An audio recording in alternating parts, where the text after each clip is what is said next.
ഇന്ന് നമ്മൾ ഈ വീഡിയോയിൽ നമ്മൾ സംസാരിക്കുന്നത് പ്രായപൂർത്തിയാകാത്ത കുട്ടികൾ വാഹനം ഓടിച്ചാൽ, അതേപോലെ ലൈസൻസ് ഇല്ലാത്ത ഒരാൾ വാഹനം ഓടിച്ച് ഒരു അപകടം പറ്റിക്കഴിഞ്ഞാൽ അതിൻ്റെ ഭവിഷ്യത്തുകളെ കുറിച്ചാണ് നമ്മൾ സംസാരിക്കുന്നത്. എൻ്റെ പേര് ആൻ്റണി തോമസ്, ഇൻഷുറൻസ് അഡ്വൈസറാണ്.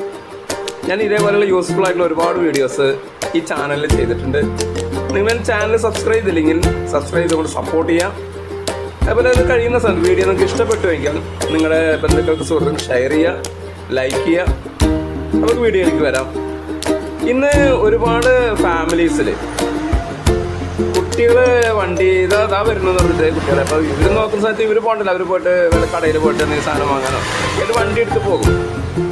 അല്ലെങ്കിൽ ലൈസൻസ് ഇല്ലാത്ത ആളുകൾ, ഇന്ന് റോഡിൽ ലൈസൻസ് ഇല്ലാത്ത നിരവധി ആളുകളുണ്ട് വണ്ടി കൊണ്ട് പോകുന്നുണ്ട്. അപ്പം ഇങ്ങനെ പോകുന്ന സമയത്ത് അതിൽ വരുന്ന രണ്ട് വിഷയങ്ങൾ, ഒന്ന് ഇവരെ സംബന്ധിച്ച് ഇവർക്ക് എക്സ്പീരിയൻസ് ഇല്ല, ഇവർക്ക് മോട്ടോർ നിയമ ആക്ടിനനുസരിച്ച് അല്ലെങ്കിൽ വാഹനം ഓടിക്കുന്നതിനെ കുറിച്ച് ഇവർക്ക് അറിവില്ല. അതുകൊണ്ട് തന്നെ അപകടം വരാൻ സാധ്യത കൂടുതലാണ്.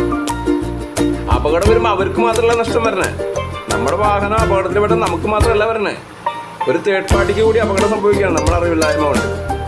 ഈ വാഹനം മുഖാന്തരം ഒരാൾക്കൊരു അപകടത്തിൽ ഒരു മാരകമായ പരിക്ക് പറ്റി അല്ലെങ്കിൽ മരണം സംഭവിച്ചു കഴിഞ്ഞാൽ കോടതി പറയുന്ന എമൗണ്ട് നമ്മൾ കൊടുക്കില്ല, ഒരു ഇൻഷുറൻസ് കമ്പനി കൊടുക്കില്ല. കാരണം വെച്ചാൽ ലൈസൻസ് ഇല്ലാത്ത ആളാണ് ഓടിച്ചിരിക്കുന്നത്.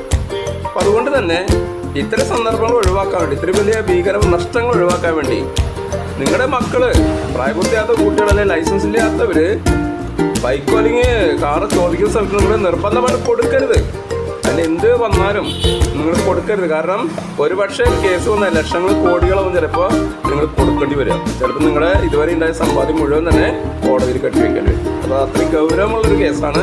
അതിനാൽ തന്നെ നിങ്ങൾ വളരെ ശ്രദ്ധിക്കുക. വാഹനം കൊടുത്തയക്കുന്ന സമയത്ത് അതിനപ്പുറത്ത് ഇങ്ങനെ വലിയൊരു ദുരന്തം വരാൻ പോകുന്നത് ചിന്തിക്കുക. നിങ്ങൾക്ക് വീഡിയോ ഇഷ്ടപ്പെട്ടെന്ന് നിങ്ങൾ ഷെയർ ചെയ്യണം, ലൈക്ക് ചെയ്യണം.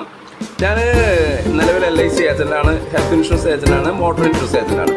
ഞാൻ ഇതേപോലെയുള്ള നിരവധി വീഡിയോസ് ഞാൻ അതിൽ ചെയ്തിട്ടുണ്ട്. വാഹന ഇൻഷുറൻസ് സംബന്ധിച്ച്, ഹെൽത്ത് ഇൻഷുറൻസ് സംബന്ധിച്ച്, LIC സംബന്ധിച്ച്. അപ്പോൾ നിങ്ങൾക്ക് പെട്ടെന്ന് നിങ്ങളുടെ വാഹനം, ഇപ്പോൾ നമ്മളൊക്കെ മിക്കവാറും വണ്ടി ഓടിക്കുന്നവരാണ്, പെട്ടെന്ന് വാഹനം ഒരു അപകടത്തിൽപ്പെട്ടു നമ്മൾ എന്താണ് പെട്ടെന്ന് ചെയ്യേണ്ടത്, അതിനെക്കുറിച്ച് നമുക്ക് ഒരു പക്ഷേ ഒരു പരിഭ്രമം, അതിനെക്കുറിച്ച് വീഡിയോ ഞാൻ അതിൽ ചെയ്തിട്ടുണ്ട്.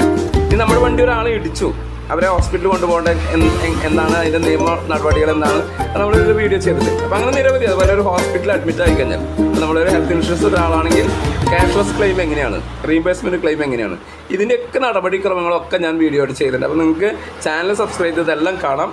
അടുത്ത വീഡിയോ ആയിട്ട് വരുന്നവരെ ഏവർക്കും ഗുഡ് ബൈ.